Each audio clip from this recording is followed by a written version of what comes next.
नमस्कार साथियों, जय श्री राम। साधक सुदामा जी यूट्यूब चैनल पर आपका हार्दिक हार्दिक स्वागत है। आज मैं आपको एक ऐसा सरल तांत्रिक प्रयोग बताने वाला हूं जिससे आपकी कोई सी भी कैसी भी एक इच्छा आप पूर्ति कर सकते हैं, जिसे हम इच्छा पूर्ति तंत्र क्रिया भी कह सकते हैं। बहुत सरल है, सीधी है, लेकिन इस बीच एक बात बता देता हूं मैं कि कोई सी भी क्रिया हो, कैसी भी क्रिया हो, इसे कभी हल्का नहीं लेना चाहिए। एक चिड़िया भी पकड़ने जाते हैं तो वो उड़ती है, तो हम तो अलौकिक शक्तियों से काम कराने की, उनको अपने अनुसार ढालने की कोशिश कर रहे हैं। हम बहुत बड़ी शक्तियों से टकराने की इच्छा रखते हुए उनसे हम संपर्क साधने की इच्छा रखते हैं। तो दोस्तों, साथियों, हमें अपने आप को तो पहले सबल समर्थ बनाना चाहिए, निडर होना चाहिए। हमारे अंदर इतनी शक्ति होना चाहिए कि यदि कोई अचानक हमारे पास कोई शक्ति खड़ी होती है तो हम डरे नहीं, चमके नहीं, वरना अटैक भी आ सकते हैं। व्यक्ति घबरा जाते हैं। हम सोए रहते हैं और कोई दम एक अचानक हमें कोई जगाता है तो हम घबरा के उठ जाते हैं। तो ये शक्तियाँ जब एकदम प्रकट होती है तो अपने अंदर मन में, अपनी भावना में कई प्रकार के एकदम विचार उठते खड़े हो जाते हैं और ऐसे विचार हमें कहीं भी नुकसान पहुंचा सकते हैं। अतः जो निडर हो, ऐसे लोग इन साधनाओं में अपने कदम बढ़ाएं। अपने आप को शक्तिशाली महसूस करिए। आप साधनाएं किसी का नुकसान करती नहीं है। नुकसान हम खुद अपना कर लेते हैं। हम डर जाते हैं, चमक जाते हैं, घबरा जाते हैं, कुछ भी हो जाता है, हम अपना नुकसान कर लेते हैं। हम जिसकी साधना करते हैं, जिसे हम बुलाते हैं, वो तो दया करके हमारी ओर आते हैं, लेकिन उनका आना हमारे लिए कभी कभी घातक सिद्ध हो जाता है। वो हमें डराते धमकाते नहीं है, लेकिन हम खुद डर जाते हैं। इसलिए कोई भी साधना हो, कैसी भी साधना हो, किसी भी प्रकार की साधना हो, आपको सचेत रह करके करना चाहिए। ऐसे ही एक छोटी सी तांत्रिक क्रिया मैं आपको बता रहा हूँ जिससे आपकी इच्छा की पूर्ति हो सके। यह कहें तो इच्छा पूर्ति का तंत्र प्रयोग है और इसको आप आसानी से, सहज और सरल तरीके से कर सकते हैं। आप लोगों को इसमें करना क्या है, किसी भी, यह तो जहाँ तक संभव हो सके 9 चंदी जुम्मेरात हो तो अति उत्तम, वरना किसी भी माह के दूसरे गुरुवार को देखना है। बुधवार की संध्या समय आपको कब्रिस्तान में जाना है। हाँ, तो साथियों, इसके पहले मैं आपको एक बात बता देना चाहता हूँ कि यह इस्लामिक तांत्रिक क्रिया है। आपको सर्वप्रथम गांव से बाहर कब्रिस्तान देखना है और उस कब्रिस्तान को निरीक्षण आपको कर लेना है। पहले दिन में आपको 7 मजार ऐसी ढूंढ लेना है जो जीवित हो, मतलब जो खड्डा नहीं हो। ताजी मजारें हो तो अति उत्तम है, पुरानी मजारें हो तो भी अच्छी है, लेकिन आपको 7 मजार कब्रिस्तान में दिन में देख लेना है। और बुधवार की शाम को 5:45 बजे अजान के समय जाना है। उस वक्त आपको क्या करना है कि पहले घर पे तैयारी करना है। पीले चावल, हल्दी में चावल कर लेना है।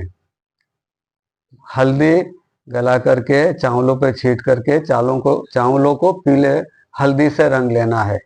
उनको बोलते हैं पीले चावल। आपको अगरबत्तियां ले जाना है और सर्वप्रथम उस कब्रिस्तान में जो पीर की मजार होती है, दरगाह होती है, वहाँ दरगाह पे आपको 2 अगरबत्ती लगाना है और उनसे बोलना है कि बाबा, मैं आपके यहाँ आया हूँ मेरी एक इच्छा पूर्ति के लिए, अतः आप इन मजारों से कहिए मैं जिन्हें निमंत्रण दे रहा हूँ वो मेरी एक इच्छा की पूर्ति कर दे। ऐसा कह करके उनको अगरबत्तियाँ रख करके आपको उन 7 कब्रों के पास जाना है। आपको उनके ऊपर एक गुलाब का पुष्प रखना है और पीले चावल रखना है, अगरबत्ती लगाना है और उनसे बोलना है कि मुझे आपसे काम है, अतः मैं आपको निमंत्रण देने आया हूँ। कल इसी समय मैं आपको लेने आऊँगा, आप मेरे साथ चलने के लिए तैयार रहिएगा। दूसरी मज़ार पर जाइए, वहाँ पर अगरबत्ती लगाइए, गुलाब का पुष्प चढ़ाइए, हल्दी चावल मज़ार पर रख दीजिए और विनती कीजिए कि हे बाबा, मुझे आपसे काम है, मेरी एक इच्छा पूर्ति के लिए मैं आपको निमंत्रण देने आया हूँ। कल इसी वक्त मैं आकर आपको लेने आऊँगा, अतः आप मेरे साथ चलने के लिए तैयार रहिएगा और मेरी इच्छा की पूर्ति कीजिएगा।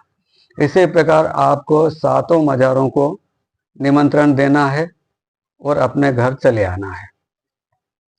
इसी प्रकार दूसरे दिन उसी समय जाना है, फिर पीर की दरगाह पर धूप दीप अगरबत्ती लगाना है, उनसे कहना है कि बाबा मैं मज़ारों को लेने आया हूँ, आप उन्हें आदेश दीजिए तो वो मेरी एक कोई इच्छा की पूर्ति कर दें। इतना बोल करके आप मज़ारों के पास आइए और जो आपने कल उनके ऊपर रखे थे पीले चावल और पुष्प, वो अगर मिल जाए तो ठीक है, वरना मज़ार के ऊपर की धूल उठाते हुए अगरबत्ती पहले लगा कर रख दीजिए, उसके बाद धूल उठाते हुए बोलिए, बाबा मैं आपको ले जा रहा हूँ, मेरी इच्छा है उसकी पूर्ति आपको करना है।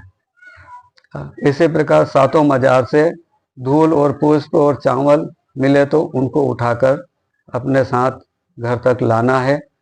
यह विशेष ध्यान रखना है, आपको उस वक्त पलट के पीछे नहीं देखना है तथा घर आते समय कोई आपको छुए नहीं, और जहाँ तक संभव हो सके किसी गैर भी आपको न छू सके। आप एक काम कीजिए, घर जब आते हैं तो आपके परिवार का सदस्य हो या कोई बच्चे हो आपके नज़दीक न हो, आपको न छुएं, वरना उनके साथ घोर अन्याय हो सकता है, कुछ भी हो सकता है। ये अलौकिक शक्तियां हैं, ये नुकसान कर सकती है। अतः आप इसका विशेष ध्यान रखें, आप किसी को छुएं नहीं और न ही किसी को छूने दें। उस पुतली को जो आप वो लाए हैं सातों मज़ारों को, उनको कहीं ऐसी जगह रख दीजिए जहाँ किसी का हाथ न लगे। फिर रात में सोते समय अपना बिस्तर एकांत में एक कमरे में, अगर आप बाहर सोते हैं तो छत पर सोइए और उन सात मज़ारों की धूल और जो लाए हैं पुष्प उसको सिरहाने रखकर सो जाइए। रात के जैसे ही 12 के बाद 12 और 1:30 के बीच में यह खड़ा होता है और आपसे पूछता है कि हमें क्यों बुलाया है। उस वक्त आप अपनी जो इच्छा हो उसके सामने व्यक्त कर दीजिए, वह पीर आपकी इच्छा की पूर्ति करेगा। जो आप चाहोगे, जो आप पूछोगे, वो आपकी एक इच्छा की पूर्ति कर देगा।